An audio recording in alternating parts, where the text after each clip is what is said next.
vardır dile ettiğim, yok yerin beni bitirir.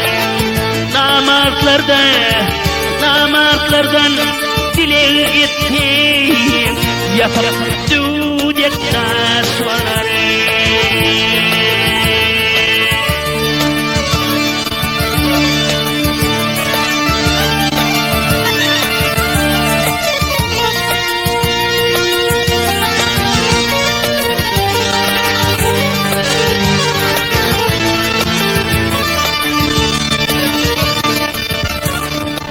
Umid yer beylek barsam, umid yere bir varsam, ne bolar halim menim.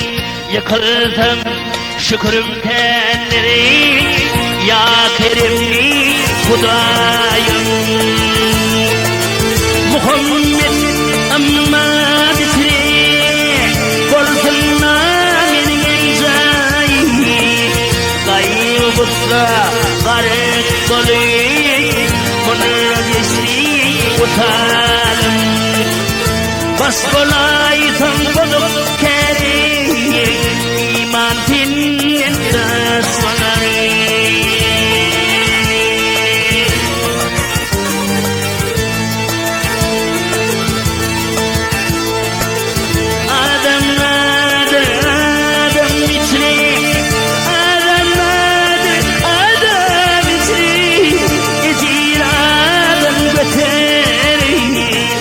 Adamlardır birbirine dilim ile yetirir.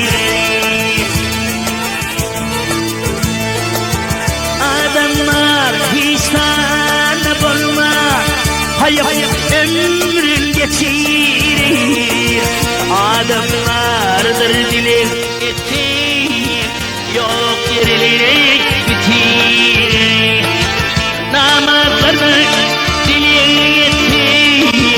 yapıp düdek taşları.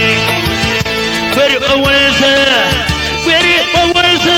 fakirleri, yurdu gazet boşları, yurdu gazet